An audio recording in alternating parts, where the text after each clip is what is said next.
demon didn't take Grace. These people are sick.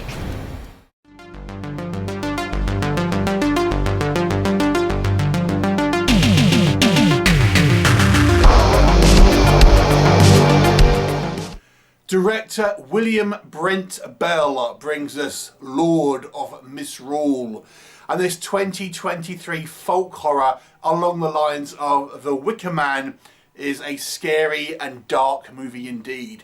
So it's kind of a rural English countryside setting, and we have this female vicar who has moved to this area not too long ago with her husband and a young sort of 10-year-old daughter to kind of start a new life and etc, etc. And there is this kind of like quaint rural kind of community that are enjoy pagan traditions, old English things, folk traditions and things like that.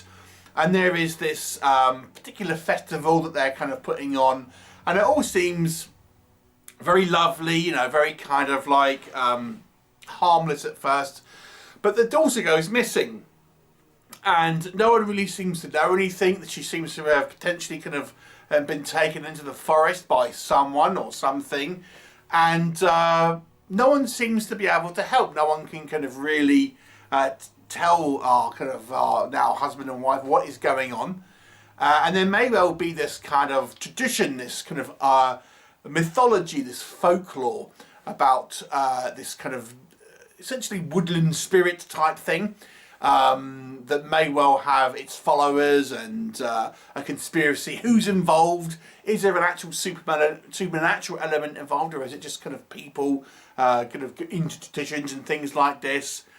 What will happen? You'll have to watch the movie and find out. So I don't want to go too much into the plot, obviously, as I do not want to spoil it for you, but suffice to say, if you like movies like The Wicker Man and its ilk kind of folk horror, which seems to having a somewhat of a comeback, I would say, within the last couple of years, then I think this movie may be for you.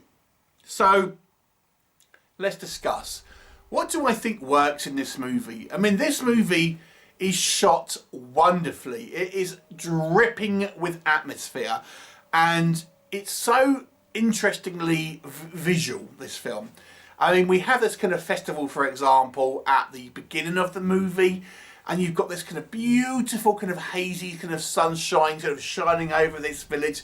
It almost makes it look like something you would see out of like Lord of the Rings and the kind of like a Hobbit and that fantasy kind of like, kind of village and things like that. And it all seems like a surreal dream sequence.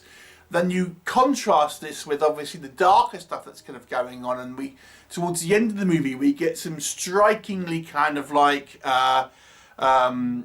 macabre imagery and things like that. It really, visually speaking, it's absolutely a marvellous film in many ways, and the movie really kind of weaves in and out of this kind of like these dream-like kind of like feel to it, but then having these more kind of intimate kind of like harsh realities about what's kind of going on.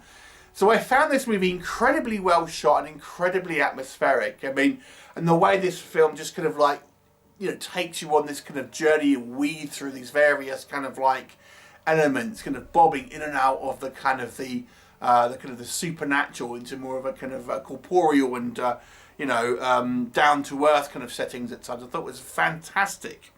I really enjoyed our main character, Rebecca, this kind of female vicar who I think does a grounded performance. And the performances, generally speaking, I think all are pretty good and give kind of like slightly kind of off-kilter, characters. But, you feel like they are, somewhat kind of like eccentric, but there's this kind of dark underlying feeling through the kind of like this community of, otherwise kind of like innocuous English villagers. And let me tell you, I mean, this might seem far-fetched to anyone living outside of England, but you go out, I mean, I live in this city, but if you go out of the city and you go into the country, there are kind of places a little bit like this. My mother lived in a village, and it's a small village once, and every year the villagers would sort of stand around this kind of pond, I suppose, like a large pond that had this kind of weird colouring to it because of the algae. And they used to all stand around it kind of doing things, I guess. And it's just like, so this kind of stuff is around even today in the UK. You got to go in the country for it, but it's there. I mean, not most of it's very sort of like, just kind of a bit of fun, but it's a great kind of like concept for a kind of a horror movie. But the movie's wonderfully kind of atmospheric. The music really kind of enhances the kind of the atmosphere. And we do have some striking kind of more overt kind of like horror elements on screen as well. And again, I don't want to kind of spoil it for you, but suffice to say, you'll get some stuff which is familiar. If you like The Wicker Man, you'll get some sort of familiarities with that, but you'll also get a little bit of the kind of the more otherworldly stuff in there as well, which I thought was all quite good. And just the whole kind of mystery about what's going on is very interesting, and the movie's so well set up. I feel the kind of the first act of this movie, it does such a great job of, introducing you to the players, introducing you to the kind of this community and kind of like this seemingly serene kind of like village and that hides this kind of darker underbelly. I thought it was all excellent stuff. What doesn't work for me, a couple of things. I would say the husband is pretty much a non-character. I mean, he's so ill-defined.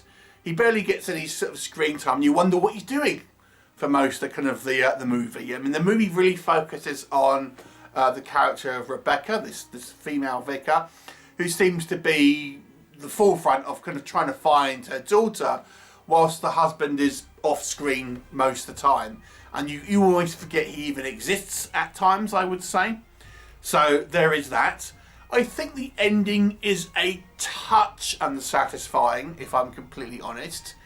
There are some elements here that I feel, I mean, the setup is excellent. It's an interesting mystery, but then it kind of starts to become a little bit familiar.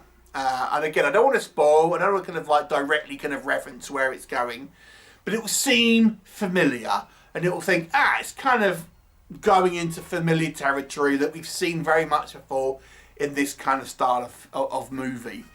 And there's just a few little decisions here and there that I just don't think make logical sense. Now, if you're looking at this through the cold light of day and you're thinking, okay, logically speaking and realistically, what would happen in these scenarios? Okay, so for example, without this earlier on and without kind of giving you any specifics, our couple, after the daughter goes missing, find some information out, and the first thing you would do is inform the police. Surely you would inform the police. They don't do that. They go and kind of, I mean, I understand you would go and maybe have a look at yourselves, but surely you would inform the police as well to better your chances and things like that.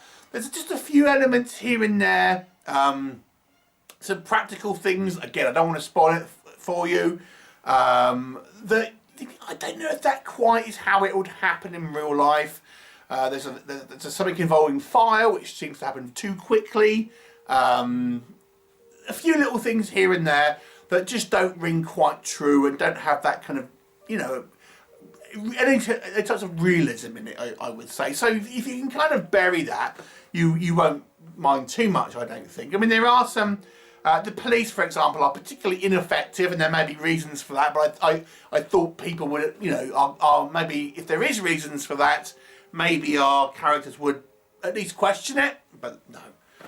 So those ones are little minor quibbles, I would say. You can kind of ignore them, but overall, I thought this was an enjoyable film and such an interesting kind of movie to look at. Visually speaking, it's absolutely striking, and if you like that kind of like the old-fashioned English kind of style pagan rituals and kind of cults and kind of like worshipping the woodland spirit types, Wicker Man type movies, this one is going to be for you. It's a little bit, overblown at times, maybe a little bit long, a little bit slow moving, but I've got to say, it's a rich film with interesting characters, good performances, and a great setup. And as I say, the biggest thing though, it is such a masterfully shot film with fantastic atmosphere. So I will give this one a 7 out of 10. I think it's a strong film, but I think the setup is a little stronger than the payoff ultimately. 7 out of 10. Would you see it? Have you heard of it? Please do let me know, and I'll look forward to seeing you next time.